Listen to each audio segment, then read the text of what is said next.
Hey, vous êtes en feu, c'est incroyable! Hey, ça va bien, ça va bien? Oui, oui. Vous avez passé un beau temps des fêtes?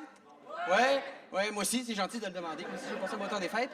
Non, mais j'ai eu des périodes plus dures pendant le temps des fêtes. J'ai été en deuil pendant mon temps des fêtes. Ouais, mes rats sont morts. Ouais, j'avais des rats. C'est pas un proverbe obscur, là, mes rats sont morts pour vrai, là, tu sais. Ouais, j'avais des rats sont morts. Donc, moi, ma blonde a décidé d'acheter un lapin. Ouais, on a acheté un lapin. Ce qui est le fun, c'est que t'achètes ça un lapin, puis ce que ça fait, c'est que ça chie. C'est pas mal juste ça. C'est cute, puis ça chie. Pas nécessairement dans cet ordre-là. Non. Sinon, j'ai passé un très beau temps des fêtes. J'ai fait ce que les gens font en général pendant Noël, c'est-à-dire que j'ai mangé et j'ai regretté d'avoir mangé. Ça se résume pas mal à ça. D'ailleurs, messieurs, j'ai un truc pour vous. Si vous voulez savoir si vous avez passé un beau temps des fêtes, OK, c'est facile. Vous vous mettez tout nu, vous vous mettez debout, vous regardez vos pieds. Si vous voyez pas votre pénis, vous avez passé un beau temps des fêtes. OK? Mais, mesdames aussi, j'ai un truc, mesdames. J'ai un autre truc pour vous. Vous vous mettez tout nu, vous vous mettez debout, vous regardez vos pieds. Si vous voyez pas votre pénis, vous avez passé un beau temps des fêtes. Parce que sinon, vous êtes fait greffer un pénis pendant le réveillon, ça te fuck un Noël.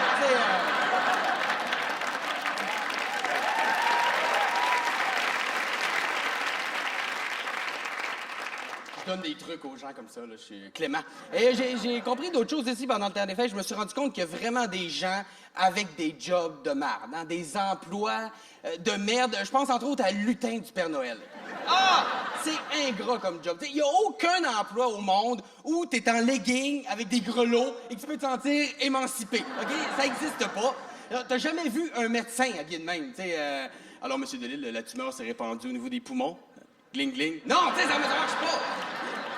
Ça marche vraiment pas. C'est vraiment pas une job facile. Et il y a des trucs pour savoir si tu t'embarques dans une job qui va s'avérer être de la merde. OK? Il y a des trucs. Si la personne qui te fait ta formation est pas capable d'attacher ses lacets puis elle tripe sa lutte, c'est mal parti. OK? Si l'employeur lui-même, avant de t'engager, il dit « T'es sûr que tu veux travailler ici parce que c'est vraiment de la merde », c'est pas le fun non plus. OK? Mais moi aussi, tu sais, avant de devenir humoriste, moi aussi, j'ai eu des jobs très pénibles. Comme j'ai été commis de dépanneur. OK? Pour ceux qui l'ont peut-être déjà été, c'est vraiment pas une job le fun. Comme, ben, tu sais, il y a pire que commis de dépanneur. Il y a pire comme moine dans le temps de la peste. Hein? Moine dans le temps de la lèpre. Hein? Moine! C'est pas une belle job. Ah, non. Qu'est-ce que tu fais dans la vie? Je copie à la Bible puis je refoule mon homosexualité. Tu sais, c'est pas le fun.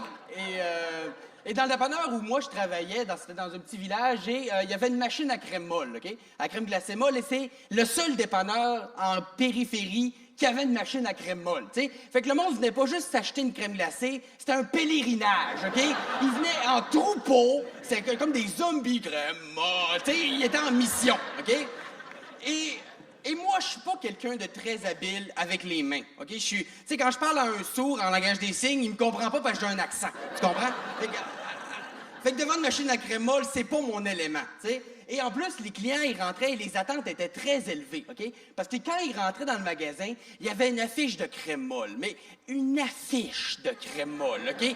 Elle mesurait 7 pieds de haut. C'était une belle torsade vanillée qui montait jusqu'aux yeux. T'avais la main de Dieu qui sortait d'un nuage pour la pogner, OK? Et elle s'appelait la Jésus. Puis le slogan, c'est « Dieu existe puis il est à vanille ». Tu sais, là? Les attentes étaient là. Puis moi, je leur livrais leur cornet, puis c'était plus comme de l'art contemporain. Tu sais, c'était pas délicieux, c'était expressionniste. Tu sais, s'il y avait eu une affiche à mon effigie, la crème glacée, ça serait appelé la bof, puis le slogan, ça aurait été « Oh, puis va donc chier ». Tu sais,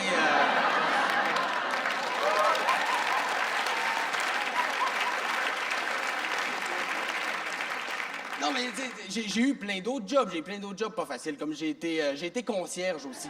Ouais, j'ai été concierge. Puis là, j'étais pas bon non plus comme concierge. Et quand t'es pas bon concierge, ce que le boss, il fait, c'est qu'il te met dans l'endroit le plus sale possible. Comme ça paraît pas si tu fais une job de merde. Tu sais, fait que moi, il m'a envoyé dans une fonderie.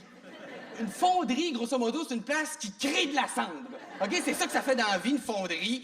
Les employés, pour travailler là, il faut que tu aies déjà été incinéré ou avoir joué dans la momie. Tu sais, c'est des bots humains qui travaillent là. Et non, être concierge dans une fonderie, c'est comme être le dentiste de Julien Poulain. Il y a trop de jobs, tu sais pas par où commencer.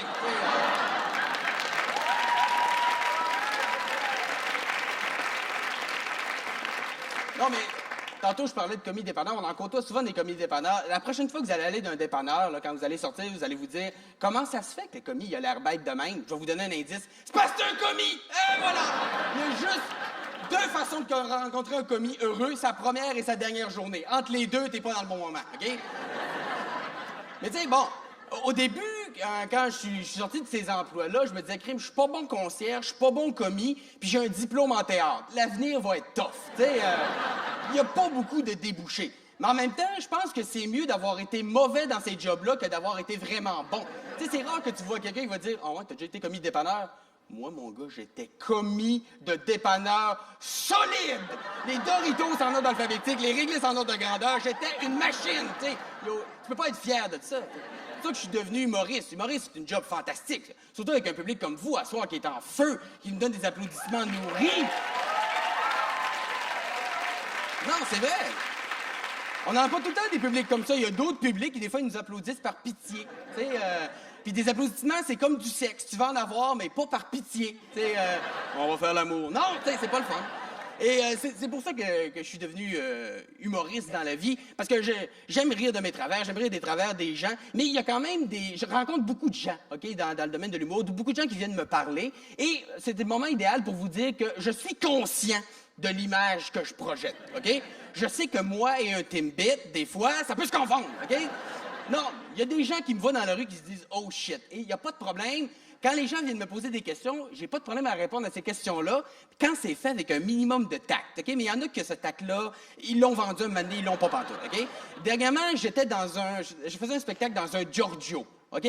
Déjà combiné, chaud de qualité et apporte ton vin, il va arriver quelque chose, il va arriver quelque chose. Mais bon, j'y vais quand même, j'arrive avec les autres humoristes et j'avais une tuque. OK? C'est pas juste pour me vanter que j'ai une tuque, c'est important dans l'histoire, j'avais une tuque. Alors, j'arrive là-bas, le gars de la soirée commence à nous expliquer comment ça va se dérouler, comment, bon, là, le show va se dérouler, la soirée et tout ça. Et pendant qu'il est en train de parler, j'enlève ma tuque. Et là, il arrête tout ce qu'il dit pour me dire « Hey, Bi, comment va ta chimiothérapie? Ha, ha! »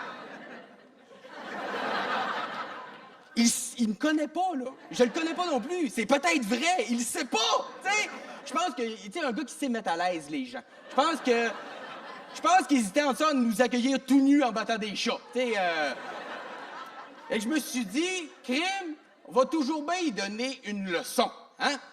Fait que j'y ai répondu ceci. Pas bien. Non, les médecins ont tout essayé, c'est trop tard. C'est la Fondation Rêve d'enfant qui m'envoie, en fait, c'est mon dernier show. Je pense pas que je vais finir le numéro. T'as jamais vu une face s'écrouler comme ça. Jamais.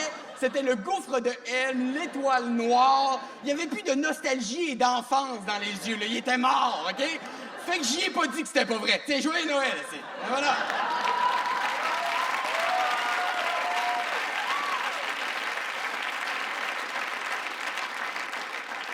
Mais humoriste, malgré les travers que ça peut apporter, c'est vraiment un métier, c'est pour moi un métier de rêve. Et je me suis rendu compte que des fois, une job de merde pour quelqu'un est une job de rêve pour quelqu'un d'autre. Et pour tous ceux ici qui ont des jobs qui aiment so-so et qui viennent le soir écouter des spectacles d'humour pour se divertir, pour sortir de leur quotidien, je vous dis merci et bonne fin de soirée.